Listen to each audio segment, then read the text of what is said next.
Welcome to another episode of Wisdom on the Front Porch. And on my front porch today, we have Nathan Desnoyers. Desnoyers? Denoyer. Say it Denoyer. again. Okay, so Yeah, sorry. S's are sound. That's Of okay. Nathan here today. Yeah. And Nathan has a very unique perspective on the house you live in, sort of. So Nathan, tell our audience just a little bit about who you are and what you do. Sure. Yeah. So my name is Nathan Denoyer. I am um, a realtor and real estate entrepreneur investor in Northern Virginia. So I live in Fairfax, Virginia, about 30 minutes outside of the capital, Washington, D.C. And bulk of my business is helping people buy and sell real estate. But really I help people move from the life they have to the life they dream about through real estate. So it's helping people buy and sell, helping people invest. So we help people do fix and flips, tear downs and rebuilds, acquiring rentals from long-term, medium-term, to short-term, multifamily. I do a lot of outbound referrals. So if you have any real estate needs across the country, I can connect you with a really great network of other rock star realtors that I work with.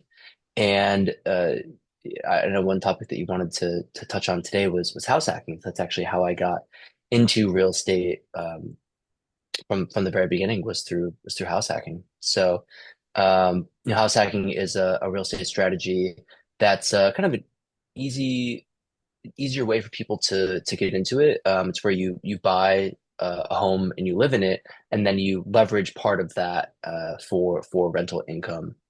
Yeah. It can be there are a lot of different ways to go about it. Yeah, definitely. I was just at the Life Surge event a couple of Saturdays ago, and one of the gentlemen there said that was actually one of the things he did the very first time he got a house. He got a bunch of other guys that were in college, and he rented out the rooms and hit more than paid for the cost of the house and the insurance and all that he needed. And it was like, hey, that's pretty cool. So so it is. I mean, when people think about real estate, they go, oh, I buy a house, I sell a house. And there's so much more to it when you're investing, but we're going to let you talk about that. Um, Give us a little bit of a background, though. How did you get into real estate in the first place? Is that something you always wanted to do? No, not necessarily. I think my earliest thoughts on real estate, I remember I was driving through or being driven through New York City when I was younger and just thinking, looking out, being like, wow, like the most abundant material here is just all this concrete, all these buildings, all this land, right? Like there's so much value in it. And I remember that being my earliest thought, but then I didn't really think about it again um until after college. My life plan was to get a good degree, get a good job, invest, and try to retire early. So I went to school for mechanical engineering and was kind of disillusioned with it. I didn't really Hmm. like anything that I was doing. I just stuck with it because I was good at math. I could take tests really well. I kind of process of elimination ended up in mechanical, and then process of elimination didn't like manufacturing or design or anything else that I was doing. So when I graduated, I went into a sales engineer position and found out that I really do love sales. I really liked the travel. I love the customers, the client relationship, um, providing value, solving problems. Mhm. But I really didn't like the product. I was in the power utility industry selling high voltage test equipment. It was a little dry. Mm. It was just I didn't vibe with the technology. So a friend of mine bought a duplex and was renting out the other side and told me about it and was like, "Hey, yeah, I'm doing this thing where I'm living for free, basically." It's like, "Wow, that sounds awesome!" And so I just started me down this rabbit hole. So that was back in like 2018, and at the time there was really only one. There was one main source of real estate investing, kind of news and education. It was called Bigger Pockets. So that's kind of a filter for people. It's like, oh, have you heard of Bigger Pockets? They're like, oh yeah, I've listened to every episode. So I, was obsessed and just got all the books, listened to all the podcasts, and landed on wanting to do a house hack as my first deal. And so I found a realtor through Bigger Pockets through the forums, and down where I live in Virginia, there aren't a lot of small multifamily. Right. and the ones that are a little out of the first time home buyers price range. So I was young and single, so I decided to do rent by the room. So I bought a 3 bed, 2 bath condo in Centerville, and was renting out the rooms and living almost for free. And then I actually that's how I met my wife was through one of my tenant roommates. They were friends, so it was kind of a cool introduction was, hey, come, we're going out for drinks, come meet my landlord type of things. Um, Cool. yeah, and then from there, my realtor that I bought my home with, I was kind of not happy. I wanted to go full time into real estate investing, but I wasn't quite sure how to do it. And Hmm. so I was talking with him, asked him a couple questions about how many homes he sold, did some quick math, and realized he was making a lot more money than I was and was just doing real estate all day, every day. So got my license and then um, we've just been in it ever since. So Yeah, been full time for that's about two pretty and a half cool. years now. Yeah. Yeah, it's interesting how some people their choice to go into something is not what they actually ended up doing. So it's okay to try some different things, see what really fits. hmm Um, and it's interesting how you learned about the house hacking just right out of the beginning. I mean, a lot of people have never heard of anything like that. And I know there's other terms for it. I was just hearing somebody else talking about it and but what a great way to, get your place paid for. And when you're young, that works good. Um, yeah, I have heard that multifamily homes are actually a better way to go, whether that's apartments or renting out several rooms in a house or something like that. Um, so what would be some, well, even before we talk about first steps, what are some problems with doing that?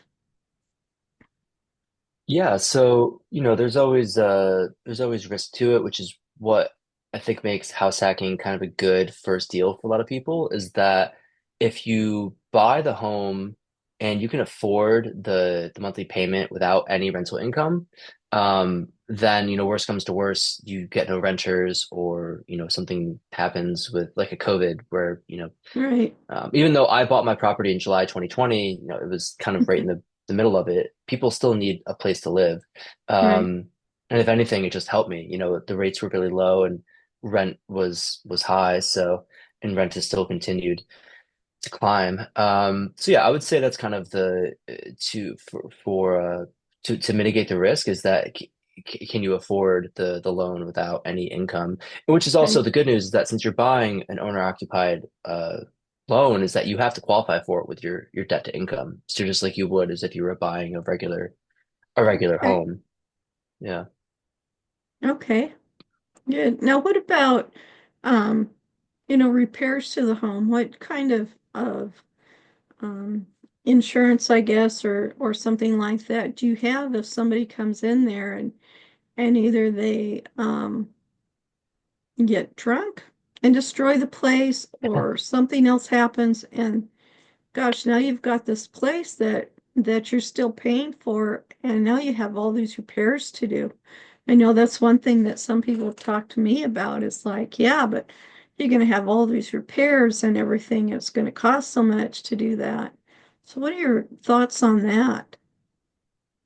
Yeah, no, I mean those are all valid things. I think, and this gets into beyond just house hacking, just general investment, real estate investment advice is Mm-hmm. that a good tenant will make or break your property. So getting really keen on good metrics to qualify your tenant. So kind of the basic qualifiers are, credit score. I like for 650 and higher. Some people are a little stricter, some people are a little more lax. Kind of depends on your area. I do a background check and credit check. So, Okay. making sure that they are who they say they are, that they have maybe have a clean record, getting referrals or recommendations from past landlords. So I like to go back like 5 years if I can and call those. Ideally, you're talking to the landlord that isn't the landlord of the current home, so that because sometimes you may call somebody that is the landlord of the current home, and they may say, "Oh, they're great, they're perfect, they're quiet, they paid on time," but they're just trying to get them out of their property. Okay. So calling a few landlords back and having a set questionnaire, a standard set of questions, and you can do that. Sometimes it can be hard to reach certain people, so having multiple ways of doing that. So ideally, it's a phone call or something over Zoom.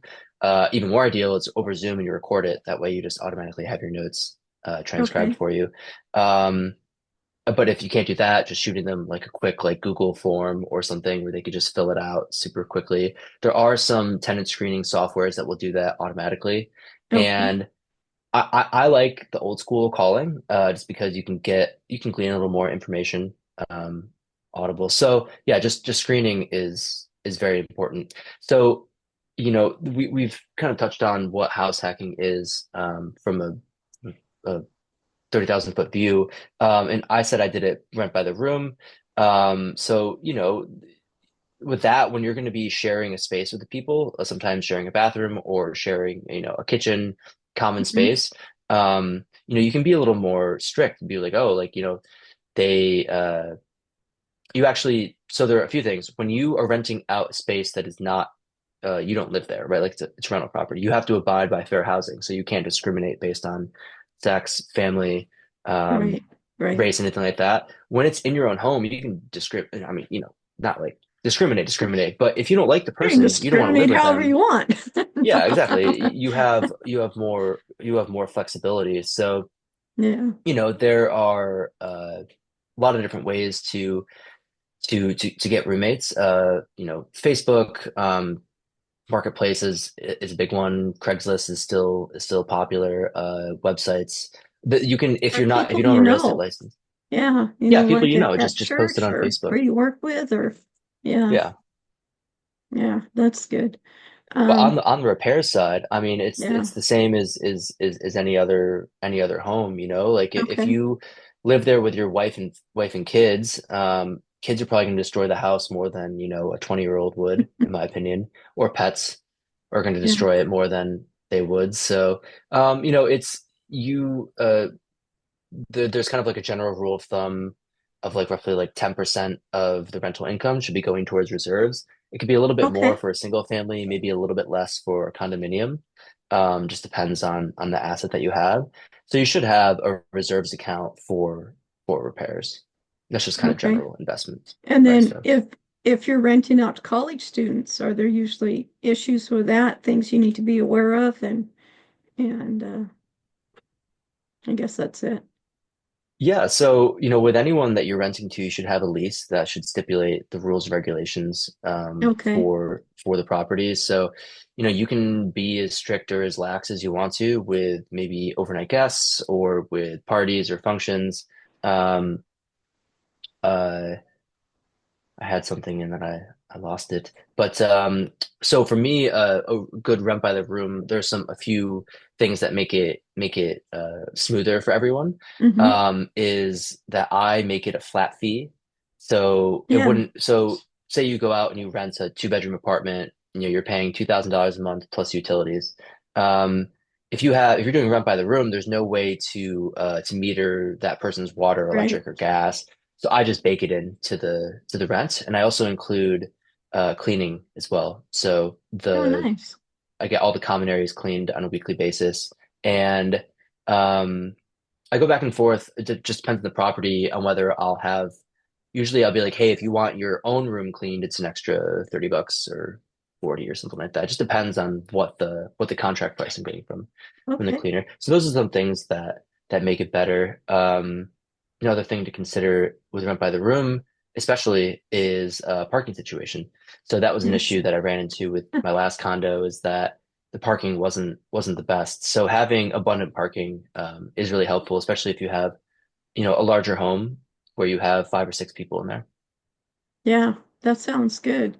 Now, one thing that I've actually met a couple of people recently who take their multi, I'll just say multi-person facility, and they use it for transitioning, either people coming from jail transitioning to to life um, that is different than what they've had in the past, or they're transitioning from drugs to a life without drugs, being from homeless to, going on and learning skills and whatnot. So, are there special considerations for getting homes or rooms to rent for something like that? I that is a great niche to be into. You know, they say the riches are in the niches. So I know that sort of like sober homes, or I don't know if I would Mhm. call it a halfway house would be the correct term, are definitely a growing subcategory of house hacking. I think that might stray more towards just a standard, like if you weren't living there, it wouldn't be, a house hack, it would just be a standard um, investment property. I'm not too sure on what the rules and regulations would be around Yeah, that on your you ability may to have to advertise check for with it. each state and each county. Yeah. I Yeah, imagine that for good flow of tenants, the sources for that would actually I don't even know. Maybe rehab facilities or churches or things like that would yeah. be good relationships to have. I don't know how much of that would be strictly on advertising. You'd probably want more solid referral partners. Right, right. Yeah, and I was just thinking as you were talking, and it's like, well, maybe go find somebody who is already doing that now, because I'm sure they're Yeah, still going to need more homes, and I'm I'm pretty sure about it. And the same for fostering kids, not so much being a foster home, but now you have kids that are coming out of the foster facility. They're 18 years old, 17, 18. They need to know how to live in the world. And some of them probably have already done things on their own, but now they do need a place to stay. And if they're with others, kids who have come from a similar background as them, to help them go along the way, that might be something to think about too, is having something like that. I definitely. don't know. Yeah. I I mean, don't know if with you'd want any, to go. I'm sorry. no, you're I don't know if you'd want to go beyond that and see what kind of counseling help there is. Maybe have that in your contract as long as you're going to counseling or you're going to some kind of learning to be on your own or apprenticeship or something like that. I mean, just throwing ideas out there. Yeah, yeah, no, it sounds like there's a lot of different nuances you could give to that. I would say that, if it's going to be kids or young adults of that age or anything, they're probably not going to have the means to pay for it. So it would have to be partnered with some sort of nonprofit or government Okay. government program. Yeah. Um, this is slightly adjacent, but Section 8 rentals can be a really lucrative, well, I don't know if lucrative is the best term, but they're kind of a misunderstood avenue for investors. So what are I know they? that, yeah, so Section 8 or housing vouchers are lower income families that get government assistance for their Oh, for okay. their for their rent. But the landlord has to participate in the program, Mm, and kind of the I would say stereotype of a Section 8 landlord is more of a slumlord. Because mm, it's uh, unfortunate, but it's like if you just rent to anyone and everyone that's Section 8, like they're never going to have the credit, they're never gonna have the income. right. They're going to most likely have a lot of children, and they tend to be the stereotype of them is that they are also terrible tenants, and so the terrible tenants with slumlords, just ends up not being the greatest relationship. I know of some investors that really do a high-end Section 8. So the way that Section 8 is paid out is by the room, right? So Okay. I know somebody in Washington, D.C. who like all these old row homes are all like 3 bed, 1 bath, or 3 bed, like 1.5 baths. And he turns them into 5 bedroom. And so the market rent for a 3 bed, 1 bath right next to his 5 bedroom Section 8 is about $1,500 difference. And he Oh, turns it wow. into a luxury, he turns it into a luxury, like luxury finishes, high-end finishes, and has a really, really, really rigorous application process. So it gets about like 30 Right. applications and they have to fill out like a 30-page document. And so he is very, very strict. And, he says that these people, yes, they're on hard times, but they still want a nice place to live. And so you get really, really loyal tenants, and Oh, his cool. income is guaranteed by the government every month. Oh, So wow. if the Well, Section 8 is there's unable to pay their part of it, the government kicks in. And he's had okay. tenants in there for 25 years.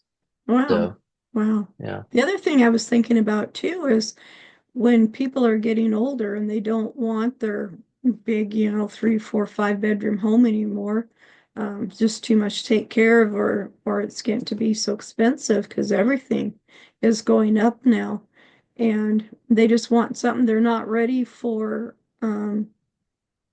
assisted living, so to speak, but Hmm. they still want to be on their own, but still be close to other people. So that might be something to think about, like duplexes and whatnot in an area. I mean, I guess there's lots of ways you can do that. So I hadn't even thought about it till we were talking. It's like, Yeah, oh, yeah. there's lots of things out there.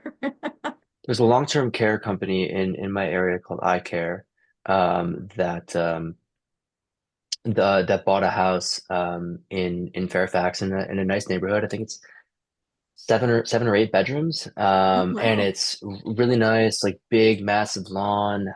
And it's assisted living without feeling like you're in a nursing home, essentially. Right, So right, I think we'll see an uptick in homes like that, especially with an aging population and the amount of money that could be made from things like that.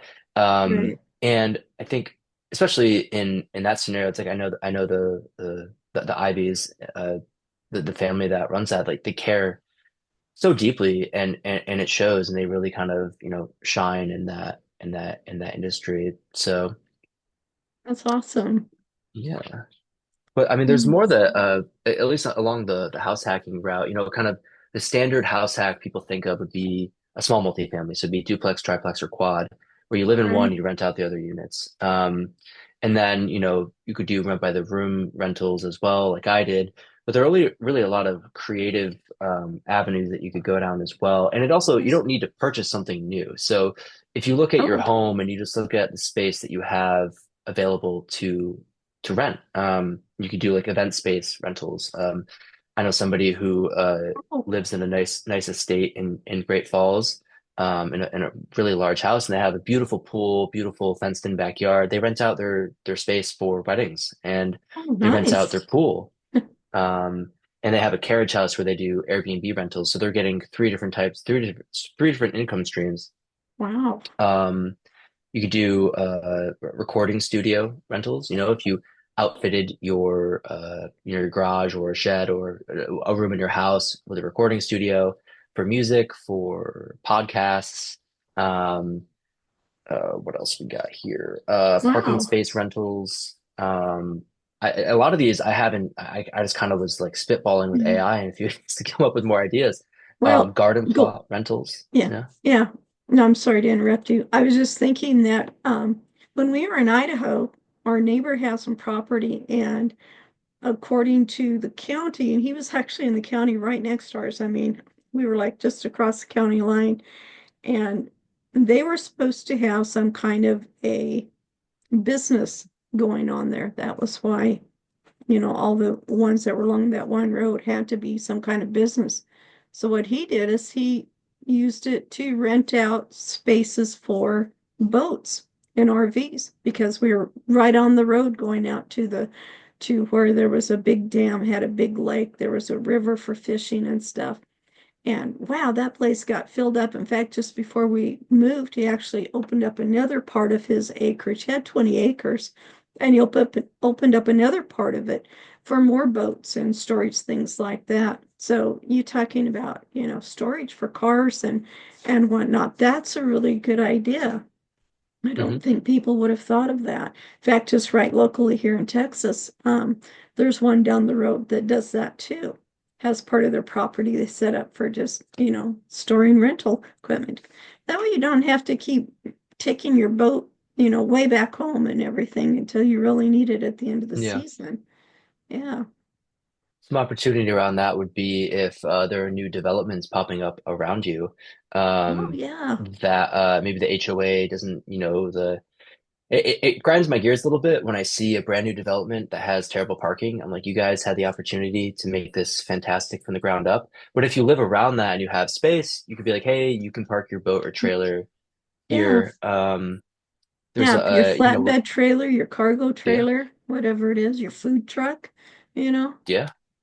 There's some seasonal opportunities with that as well around FedEx and Amazon trucks, we're Oh, kind of, really?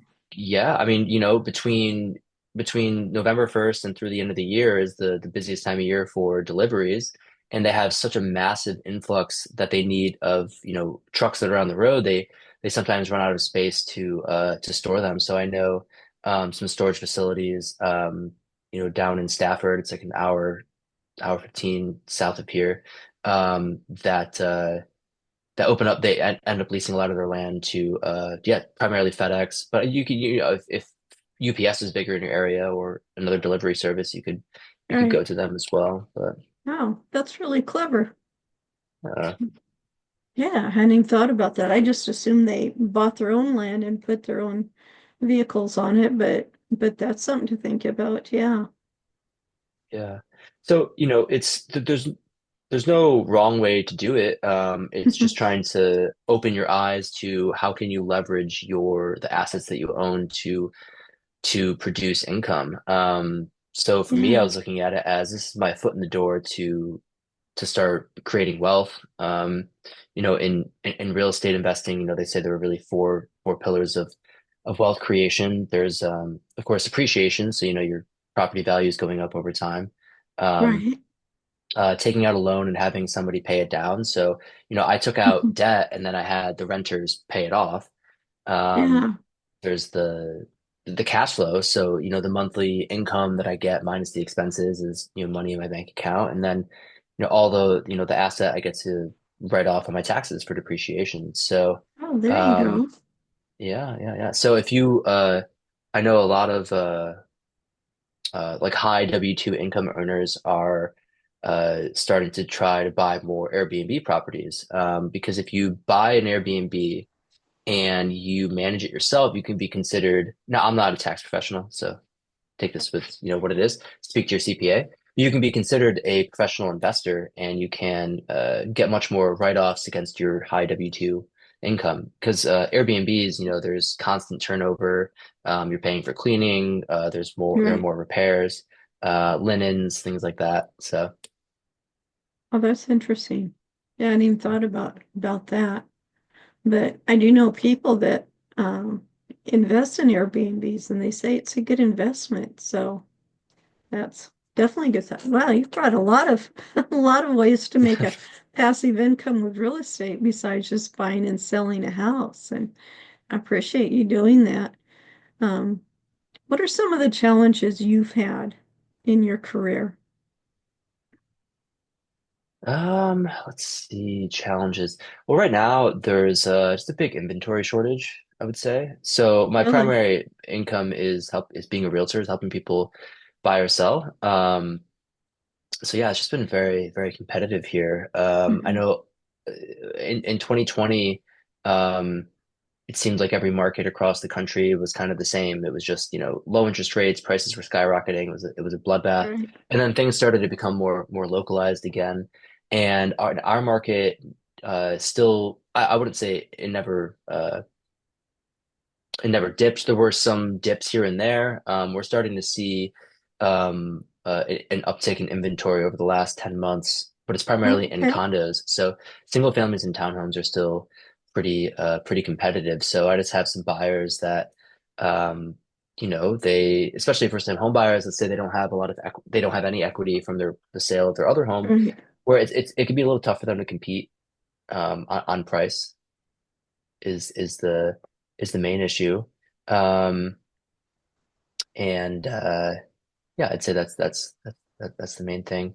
So when I got into real estate sales, I decided that I wanted to build a relationship-based business. So Oh, my nice. goal is repeat and referral based business. And Yeah. the main issues have been, kind of personal, running my own business, discipline type things. Okay. I had some pretty bad ha work habits Oh. in high school, college, and the beginning of my career, and so this kind of I lost my safety net in a way, but it's been, a huge growth opportunity for me, and I wouldn't have it any other way. Yeah. You talking about some bad habits that you had. Do you mind talking about those a little more? Um, Sure, and how yeah, I did you guess. correct them? Yeah, so I read a lot of books, listen to a lot of podcasts, and there are a few that I have on repeat. Atomic Habits is one of Oh, them. So, yeah. for definitely associating myself with people that I want to be like. So networking with other entrepreneurs, other business owners. Mm-hmm. Um, I try to be surrounded by people that are doing what I dream of, make look like a Tuesday morning. So it's one saying that I've heard a few times. Um, and practicing, I have a pretty, I don't know about regimented, but I try to stay pretty consistent with like a meditation mindfulness practice. So that helps me when I get off course, is trying to quickly correct it, say I've been scrolling on Instagram for too long. It's like, oh, what am I doing? I need to be making calls or, working on this marketing piece or writing, writing a note or something like that. Um, and, a combination of making sure that a big picture planning with, day to day, hour to hour, correct action. If I'm Okay. constantly dreaming and thinking big, that's great, but I may not be doing the actionable items that get me closer to that big dream and big vision. So, you can, especially when you're starting your own business, running your own business, I'm sure you're aware that you can find stuff to do pretty much nonstop, but is that the actual best next action to get you Right. to where you're going? So, I'm a big systems guy, so I try to find systems that work for me and then put those on autopilot. So I have some great systems that I use in my business. Ninja selling is one of them, so it's building a relationship-based business, and really constantly identifying the people that I should be in my database, and Mhm. just trying to add as much value as I can to Awesome. to those people. So, when I first went full time, I kind of took the shotgun approach. I was like, anyone and everyone that I've talked to should be in my database. And over time, I'm getting more attuned with feeling the people's energy. If I feel like they are attracted to me, attract my energy brings them in. They're returning my calls. We have engaging conversations. Then I put more time and energy into them. If I feel like I'm pursuing them and they're kind of like, repelling away from me, then I just let them go. And Okay. Good um, idea. I find that it's kind of like pruning shrubs or a bush or something. Yeah. Sometimes you gotta get rid of some of those scraggly branches, and the fear is that if I let this person go, that's income that I'm not going to make because they're not going to buy or sell with me. And the reality is that it gives you space to give more time and attention to people that are going to provide more value to your business. Right. So, Right. Yeah. yeah. Yeah, that's a really good point to bring up. I'm glad you said that. Um, yeah. Yeah. In fact, you brought up two really good points is owning your time.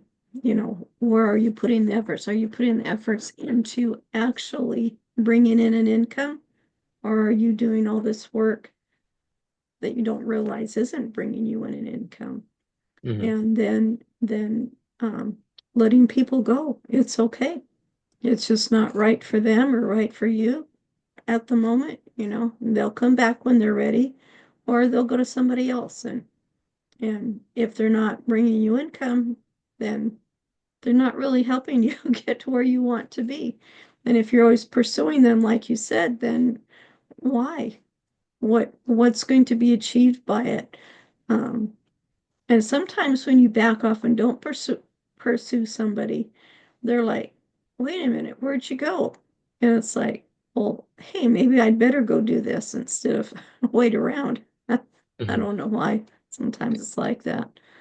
But Yeah. so what are some of the big wins that you've had, or just some of the wins that you have? Yeah, I would say my big wins, business wise, I've just had some really, really great transactions. I've beat out 4 or 5 other offers, Wow.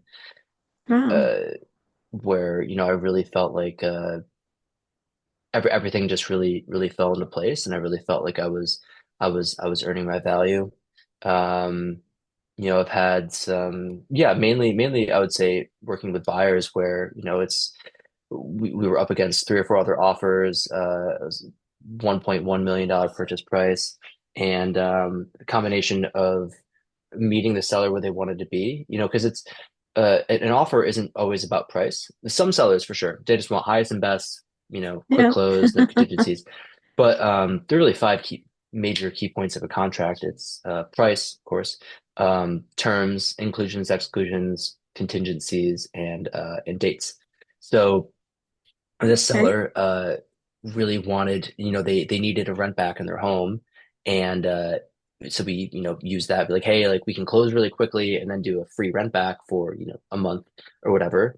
And we wrote a really nice love letter. My client wanted this home because it had a really beautiful garden, a lot of really, really nice plants, a pond, just really thoughtfully set up exterior. And so they wrote that in the love letter.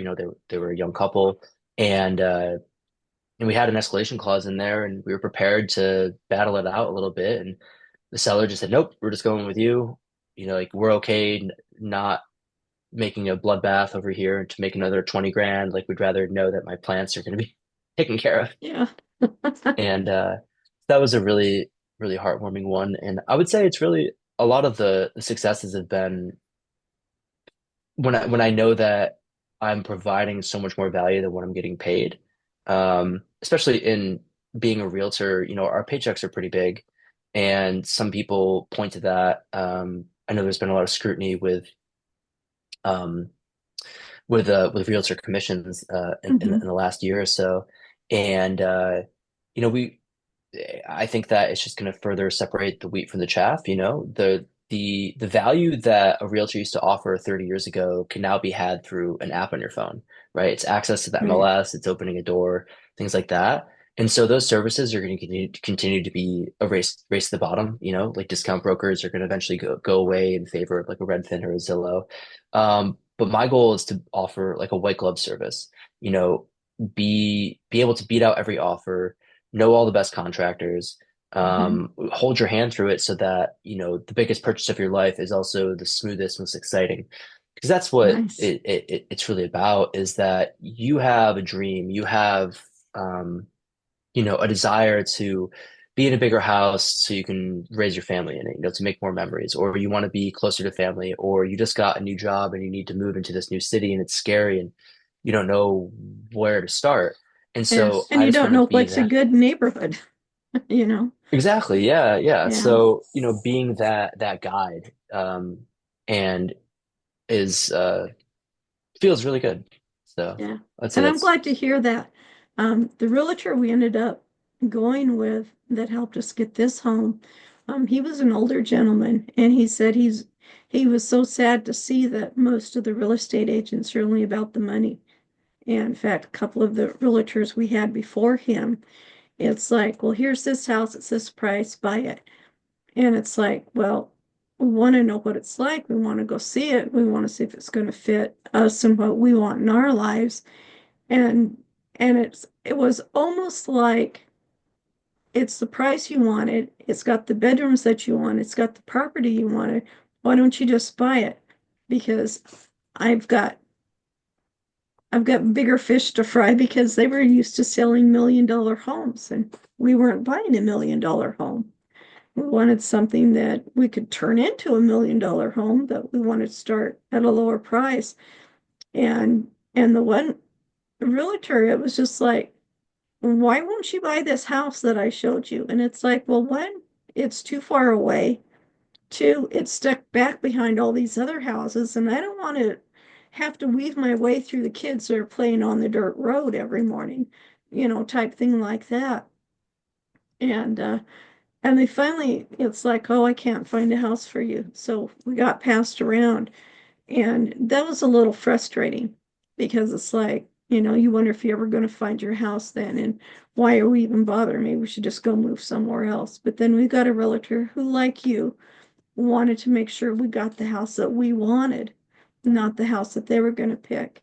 And what a difference. Everything was just smooth. It's like, wow, we could trust this person, and it was just a much better experience. So I'm really glad to hear that you care about the person that you're helping, that you're not just in it for the dollar. Not saying that you ever would be, um, but it was kind of a surprise to run into that. And not that Yeah, these people definitely. Yeah, weren't good people, they were very good people, sure. but Yeah.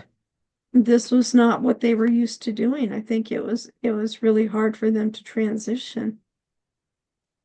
Yeah, definitely. It's much more of a service and hospitality industry than a lot of people realize. And there's certainly there's always ways to get better. And I think that I am obsessed with being a better, not just version of like not just a realtor, but a version of myself. And so it's a fun field Mhm. to be in because there's always a way to tweak your marketing, to to negotiate better, that to have those crucial conversations.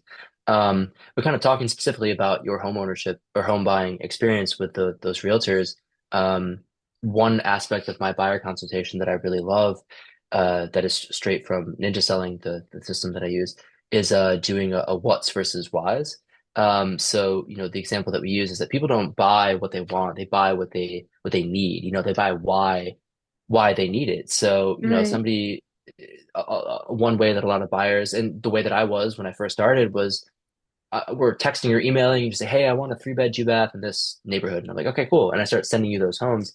And I specifically am thinking of one client in particular. I met them at an open house, and I sent them probably like 50 homes. And I was like, this is exactly what you're looking for. Like, why isn't this working? And eventually we just fizzled out. I don't really know what happened to them. I think I looked up their property records the other day. They ended up buying a home, and I'm glad that they figured it out. But um, so an example would be this couple that I helped buy a home. She wanted, she was okay with like a condo in the city, and he wanted a single family out in sticks. So it's like, where do you find the happy medium with that? And I ended up finding them a twin home. So it's like a side by side. It looks like a duplex, but it's two separate homes with no HOA that had a garage and a big yard. And it kind of, he wanted a single family, but really he wanted privacy. He wanted a Yeah. garage to work on his truck. She was more about having that neighborhood feel. She didn't want to be, she wanted to be able to see her neighbors. It didn't necessarily have to be deep in the city, but they wanted to be, within shooting distance of the city. So they're about like less than 10 minutes away from Oh, Old Town nice. Alexandria. Yeah. And it was one of my earlier transactions, and um it was a little tough at times to try to be like, I know what they want, but I can't figure out where to find that happy medium. And so that was a big learning experience for Yeah. me, that transaction, definitely. Yeah. And that is, you have to look at it at both sides. They were finding what I asked for, but they didn't ask the why. Mhm. And I tried to, I think we finally got to where we talked about what we really want and why we want it. We want the quiet. We want to be able to do what we want on our property. If I want to grow fruit trees, I don't want an HOA telling me I can't grow fruit Mhm. trees, or if we have cattle or something like that. And I think once they started understanding, they were like, well, I know somebody who'd be really good because that's the kind of stuff that person deals with. And then they finally found me the right person to work with. So, it goes both ways. You have to be real clear about what you want, why you want it, like you were saying. And then the realtor needs to ask too the questions. And I'm glad to hear that you do that you find out the why behind it. What are they really looking for? We've got to have the room. We need this much room for this. But we also want it to feel like a home. So what feels like a home to us? And Yeah. that's something to think about. That might even be something to think about if you have renters, if they're looking for something, you want them to stay and you want them to be happy. So what are they really looking for? And Mhm. that's a good point. I'm glad you brought up your side of it. That was really good. Because we can't just look at one side of it and say, oh, this is just the way it is. And and when you're talking about the slums and the lower income, we're not really criticizing anybody. These terms that people are familiar with and that kind of bring something out right away. So we know how to address it and how to look at it. Um, and there's those that are looking at it as it's all that, for them, what they want out of it and not what they can provide service for others. So there's lots of ways to look at this. So what do you have to look forward to in the future? Are there other things you're going to get into, real estate wise, or is this going to be it for a while, do you think?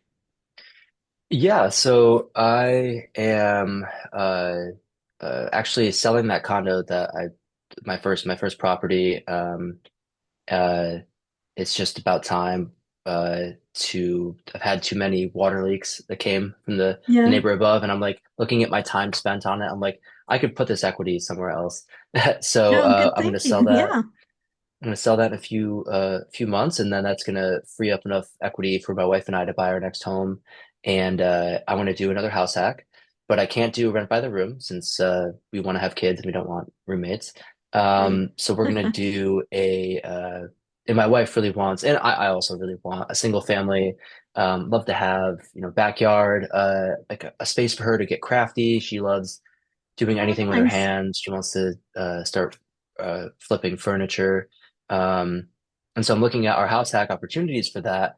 And there's kind of a growing niche here that I really want to get into. So this would be a perfect opportunity to really create a lot of marketing content around that so that I could get more clients like this, and do a medium term rental in the basement. So find a Okay. home that has like ideally like an unfinished basement with like a rough-in so that there's no bedrooms or baths down there.